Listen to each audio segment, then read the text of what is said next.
Hi there, I am Ken Block and I am here in Nelson, British Columbia, Canada. And I am here because Baldface is up in those mountains right there. And it is one of the best places in the world to backcountry snowboard. And I brought a very special toy to play up there, which is this, a Can-Am X3 with their Apache tracks on it. This thing rips. It's a lot quicker than the typical cat. So this episode's all about this Can-Am. So I'm going to give you all the details of it, how you can build this yourself to do this exact same thing, or just go out in the backcountry and have fun without snowboarding. So we're going to experiment with it here at Baldface to see just how quick we can lap. So we have a couple snowboarders with us, Ika Backstrom and Justin Fronius, and we're going to go up there and rip the backcountry and do it in a very fun and fast way. So let's check this thing out. So this Can-Am actually has a very long name. It is a Can-Am X3 Maverick Max. Max being the four-door part. XRS Turbo RR with the Apache Backcountry LT track kit. A lot of stuff going on, but it's super rad. So the engine in this thing is a 3-cylinder 900cc turbocharged engine that puts out about 195 horsepower, and that's before the Evo tune. We'll get to that later. The main thing that we really want to talk about right now is the tracks. The tracks are the important thing for what we're about to do up in the snow.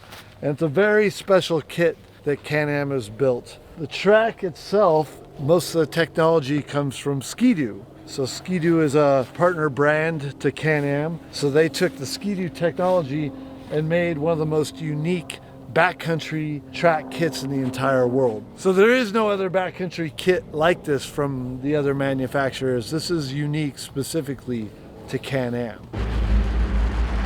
Ground clearance is so important. Like, we're going to be driving this thing through deep snow, so you want as much ground clearance as possible.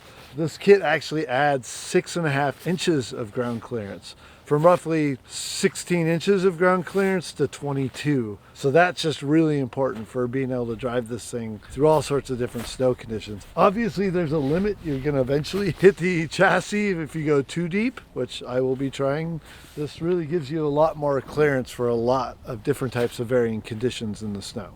So the tracks themselves, if you look, the rear is bigger than the front, but there's a lot of contact patch with 2-inch paddles. So like I said, Ski-Doo track technology applied to a Can-Am with a lot of surface area for grip. Literally, it has a lot of traction. I try and slide this thing around and it won't slide. There's such a big contact patch. It's literally like driving 4 snowmobiles at once. It's really amazing what they've built here with not only the ground clearance, but the huge contact patch with very aggressive paddles. And so just to clarify, because this is such a unique product built off snowmobile technology, these are for only winter use. There are other systems like the one that I have on the Raptor tracks that I've driven in mud, I've driven in sand, and obviously in snow, but these, the rails have to be lubricated by the snow, so these are winter specific, but that's what makes them so good in the snow. Moving around to the rear of this vehicle, you can see a lot of really cool parts. S3 Power Sports has put a lot of very nice parts on this, including these built aluminum radius rods and a lot of other very nice performance parts that we're just going to list here.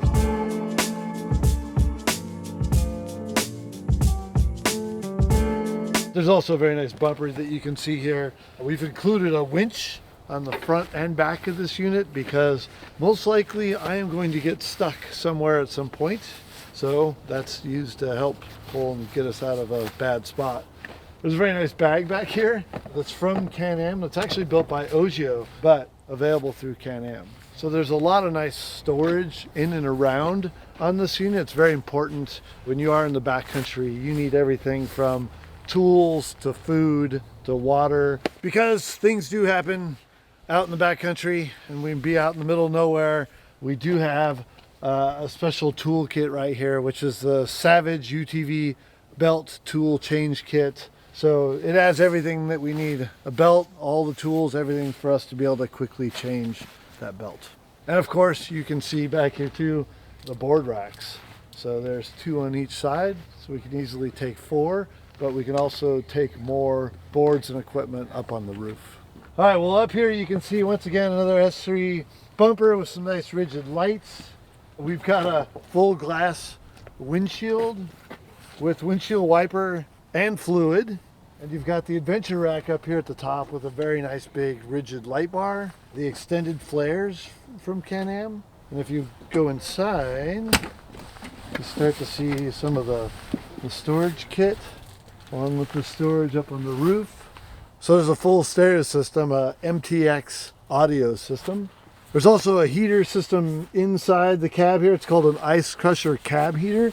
It's a nice dial right up here on top. Another thing I just noticed in here, there's a very nice button that says launch right there. So that's a full Evo tune with launch control, and there's a full Evo exhaust on this thing. So along with the glass windscreen, there's also the soft enclosure windows with zipper openings. Just a real nice setup. These tracks kick up a lot of snow, so having the cab completely enclosed is really quite important. So we made a nice little graphic kit for Jeff here at Baldface. Got his logo here on the side. The red matches the way a lot of the other cats look up at Baldface. Of course, Can-Am and Hoonigan logo. So I'm really stoked on the look of this thing. I wish I was actually keeping this myself. I think the whole setup looks amazing, and it's going to be incredibly fun to play with. So can we take this thing up there now? Helicopter?